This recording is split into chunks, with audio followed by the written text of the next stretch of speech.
Hey everyone, welcome back to another video. This is AgentHuntzman here. Today we'll be talking about builds on this game and how you should go about it.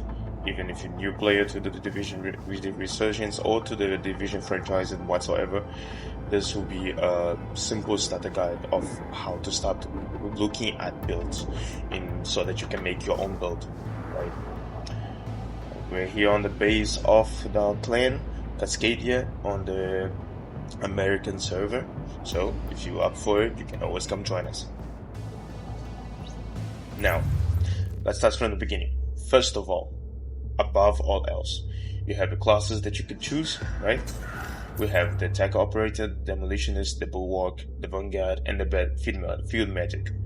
Now, I want you guys to keep in mind that every single class actually has a subclass to it. Let me give an example. The attack operator, which is the one that I'm using right now, has the Aegis operations and it has the offensive operations. The offensive operations is a more DPS style, which has the turret drone, which keeps chasing the enemies and attacking them continuously, and it also has an overdrive for ultimate and a targeting system for the second ability.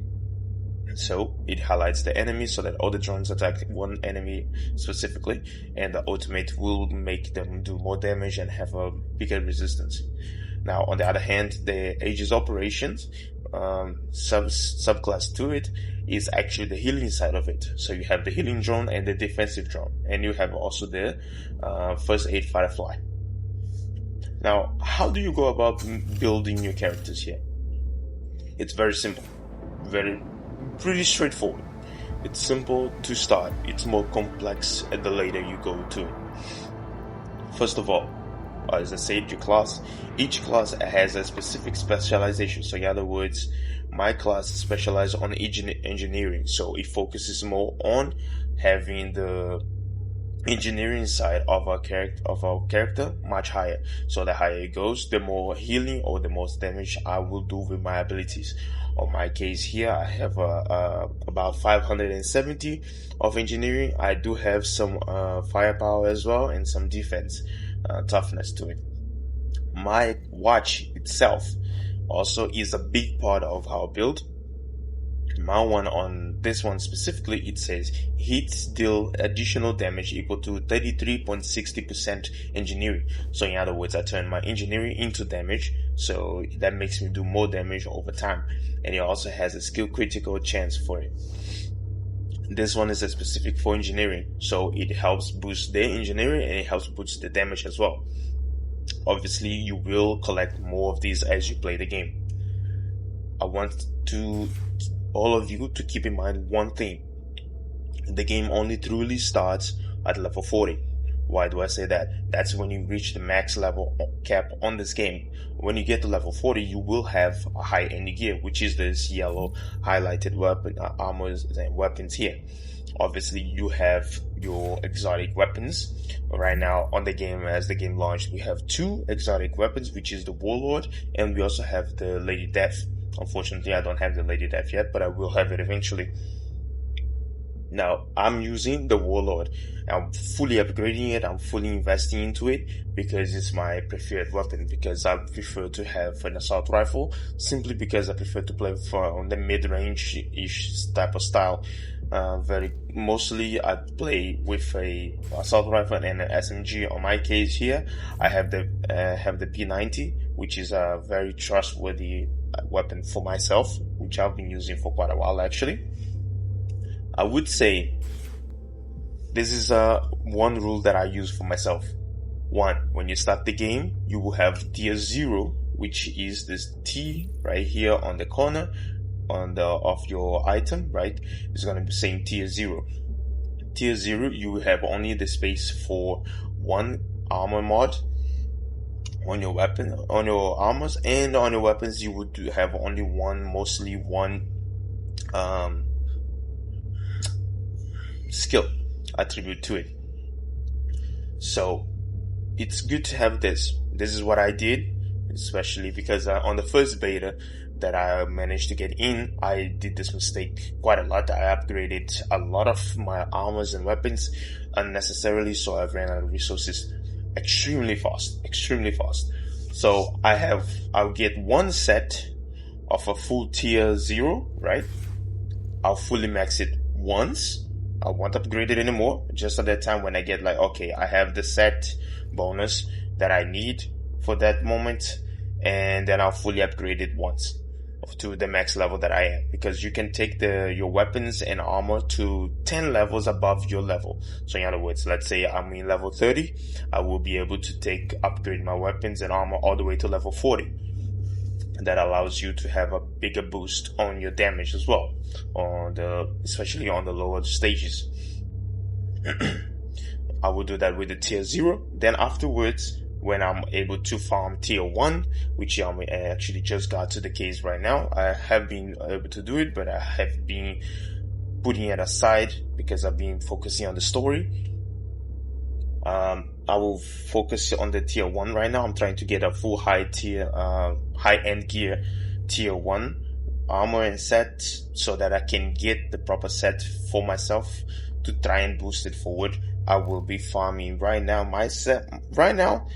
Unfortunately, my build is not optimal whatsoever, especially for this game, which you need to have quite optimal stats on it and so on. So rolls and so on and so forth, weapon damage, weapon crit hits, and so on and so forth. All depends on your class. All right, I will be doing that. But on your case, let's say, give you another example. Let's say you're playing the Bulwark, right?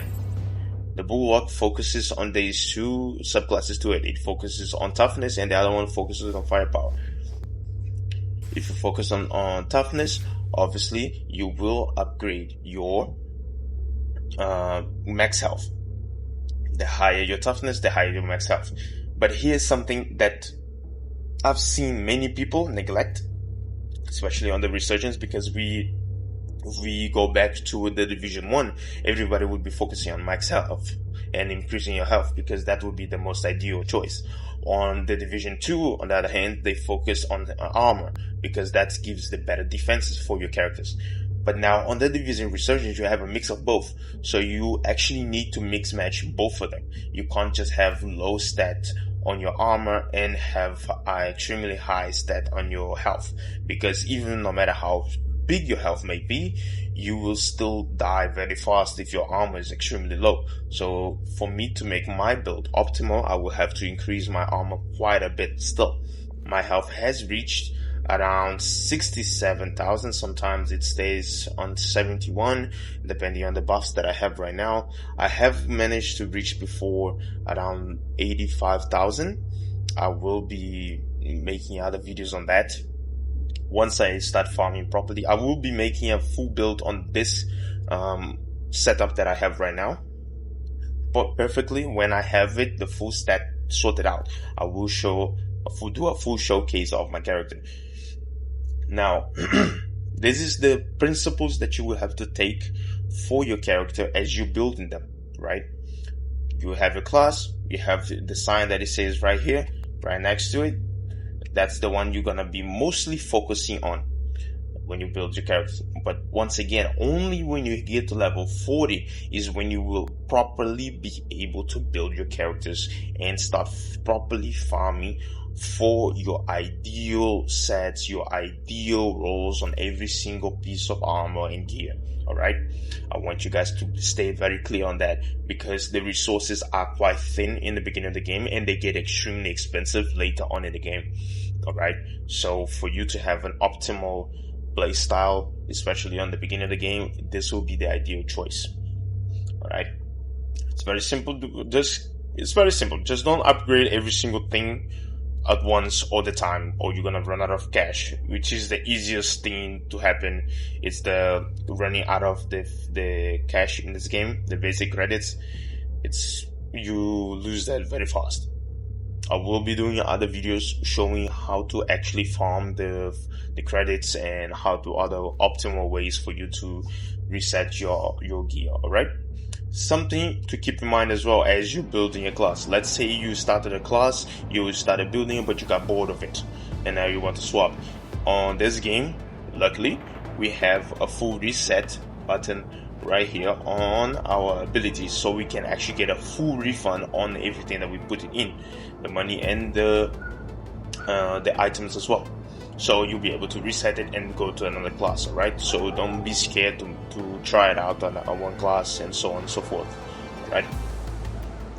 Now this video was simply just to give you a heads up and a bit of a guidance when you're making your builds. Unfortunately, I'm not on level 40 yet, so I will not able to show you a full showcase of a build right now. But I can give you the roadmap for you to get forward and build your character as you see fit and as you see closer to your playstyle. Also, we're still in the beginning of the game, so unfortunately we only have 2 exotic weapons, so we will have to wait a bit more for them to add it. I do know that they showed the roadmap recently, right? They showed the roadmap, and there will be a few other exotic weapons that will be added in the battle passes as well. And since you can actually get the exotic weapon for free on around position 40, I believe, on the battle pass, you will get your weapon for free, the exotic weapon. Obviously, if you buy the battle pass, you will be able to get it on level 10, right? But this will be it for today. It's just a simple heads up and just a simple, straightforward guide for you guys. Alright, stay tuned for the next one. This is AgentHuntzman signing out. Peace.